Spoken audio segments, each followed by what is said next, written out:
Shalom adik-adik, shalom. Salam jumpa kembali dengan Miss Magda dalam mentoring komunikasi pekan ini.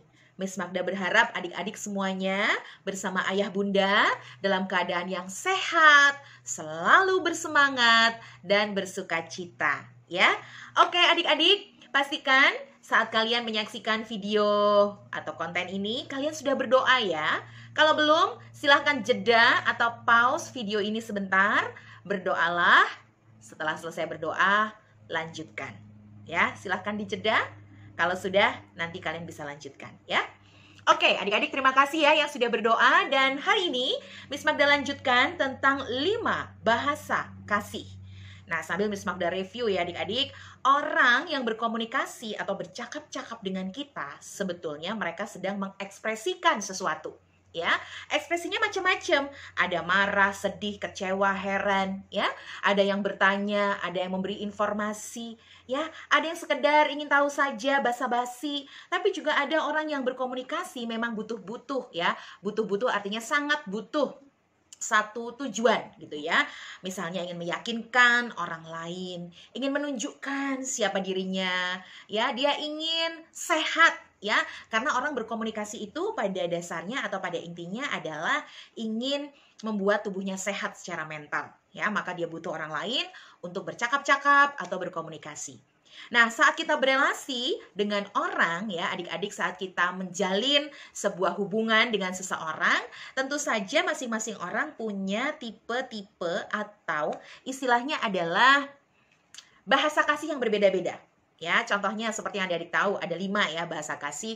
Ada kata-kata afirmasi atau kata-kata pujian, ada pula hadiah, sentuhan, waktu berkualitas. Bahkan ada juga yang kita sebut dengan perhatian ya atau waktu berkualitas ya, pelayanan. Nah, jadi ada 5 hal ya adik-adik, Miss Magda ulang, ada hadiah, ada pelayanan, ada sentuhan, ada waktu yang berkualitas, dan ada perkataan ataupun pujian ya, ungkapan lisan. Nah, adik-adik termasuk yang mana? Nanti Miss Magda akan bantu juga untuk memberikan link untuk adik-adik bisa tes ya, bagaimana untuk mengetahui bahasa kasih. Tapi pada intinya, jika itu adik-adik atau anak-anak, sebetulnya kalian butuh kelima-limanya. Ya, jadi nggak usah tes pun, kalian sudah tahu. Kalian butuh 5 bahasa kasih tersebut. Maka tidak heran ya kalau kalian juga sering meminta hadiah ya. Kalian butuh dipuji, kalian butuh ditemani, kalian butuh disentuh secara fisik ya. Kalian juga butuh dilayani. Oke, setuju ya? Dan omong-omong, sebetulnya orang dewasa juga butuh sih 5 bahasa kasih itu. Nah, walaupun secara bertambahnya usia ya adik-adik dan juga ayah bunda, bahasa kasih kita lebih spesifik ya, lebih detail, misalnya kata-kata pujian dan hadiah contohnya, atau lebih suka ditemani dan sentuhan fisik misalnya. Ada yang lebih suka dilayani dan diberi kata-kata yang positif misalnya ya. Jadi masing-masing orang biasanya punya 2 ya, 2 bahasa kasih yang paling dominan ya. Kalaupun 1 juga nggak apa-apa juga sih adik-adik ya, itu juga udah better alias bagus. Nah, setelah pekan lalu Miss Magda mengingatkan ada bahasa kasih yang pertama, yaitu perkataan afirmasi atau perkataan yang positif ya. Dengan memberikan kata-kata positif, kita juga sedang mengungkapkan kasih, perhatian, cinta kita kepada sesama ya, atau anggota keluarga dalam hal ini. Hal yang kedua adalah waktu yang berkualitas atau quality time. Ya, kemana-mana berdua, kemana-mana bertiga, kemana-mana berempat, berlima, sekeluarga. Nah, banyak orang-orang yang juga menyukai waktu yang berkualitas sebagai bahasa kasih yang mereka sukai atau mereka miliki ya. Kemudian bahasa kasih yang ketiga adik-adik tentu masih ingat ya, pelayanan ya, yaitu act of service ya, memberikan pertolongan, memberikan bantuan secara tulus ya, ataupun kita menerima bantuan secara tulus, pasti juga suka ya adik-adik ya. Kita ditolong secara tulus, pasti juga suka ya. Nah, itu adalah bahasa kasih yang keempat. Kemudian bahasa kasih yang kelima adalah hadiah atau gift. Nah, di bagian gift ini Miss Magda mau kasih highlight adik-adik ya. Memberikan hadiah rupanya menjadi salah satu cara seseorang berkomunikasi dan mengekspresikan isi hati dan pikirannya ya, betul ya.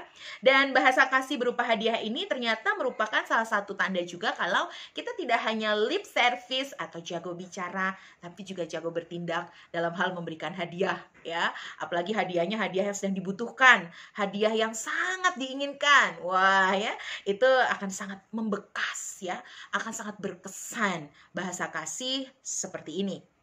Nah, kemudian bahasa kasih berupa hadiah ini tentu saja butuh biaya, ya. Ya dong, kita bisa saja memasakkan sesuatu, membelikan sesuatu, bahkan kita harus mendesain sesuatu gitu ya. Sehingga hadiah tersebut bisa kita berikan dengan layak, dengan pantas, bahkan dengan baik. Nah, beda kalau kita lagi nggak punya duit adik-adik ya, nggak punya uang. Mungkin kita akan sulit untuk mengekspresikan bahasa kasih berupa hadiah ini. Tapi kalau kalian ada rezeki, ada uang gitu ya, dan kalian mau membelikan atau mengadakan hadiah tersebut untuk seseorang, ya silahkan.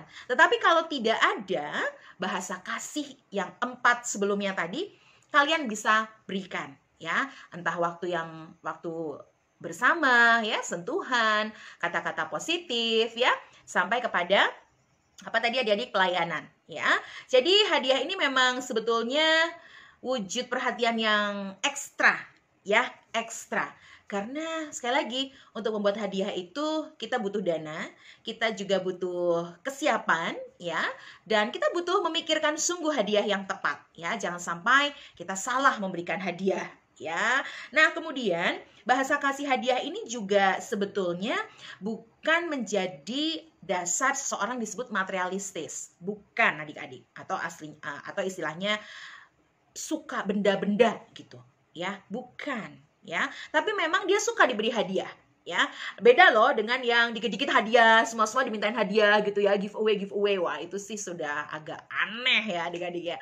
Tapi kalau memang secara personal karena kita ulang tahun, terus ada yang memberikan hadiah ya, mungkin sebuah coklat atau sepasang sepatu misalnya, ya nggak apa-apa juga gitu ya, dan itu senang kita menerimanya.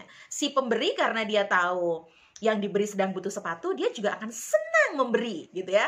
Bahkan nggak dibalas juga nggak apa-apa hadiahnya. Nah ya, jadi adik-adik bisa membedakan antara mereka yang matre ya, yang sangat suka benda-benda dan minta terus hadiah, dengan mereka yang kalau diberi senang banget gitu, nggak menuntut gitu. Jadi kayak bonus. Nah, disinilah maka kita harus hati-hati ya untuk bahasa kasih hadiah supaya tidak jatuh kepada anggapan kita orang yang tadi pengennya dikasih minta-minta. Nah, bukan ya, bukan minta-minta ya. Bukan. Oke, adik-adik, pekan depan Miss Magda akan melanjutkan lebih dalam lagi tentang bahasa kasih, lebih spesifik bagaimana ya kita bisa mengetahui orang tersebut bahasa kasihnya apa, kemudian diri kita bahasa kasihnya apa. Tapi kalau sekarang Miss Magda mau kasih kesimpulan, sebetulnya untuk anak-anak 5 bahasa kasih ini sangat dibutuhkan. Ya, tidak ada yang lebih penting lah ya. Maksudnya semua ini penting gitu adik-adik. Mau hadiah, pujian, pelayanan, sentuhan maupun waktu yang berkualitas atau kata-kata positif tadi ya, pujian. Itu semua dibutuhkan. Ya, kalian pasti juga senang mendapatkan kelima bahasa kasih tersebut dalam kalian berkomunikasi. Oke, demikian mentoring hari ini. Terima kasih adik-adik sudah menyimak, mencatat, memahami, mengerti, dan bahkan mau mempraktikannya. Pasti bermanfaat ya. Terima kasih, Tuhan Yesus memberkati. Shalom. Sehat selalu ya adik-adik dan ayah bunda.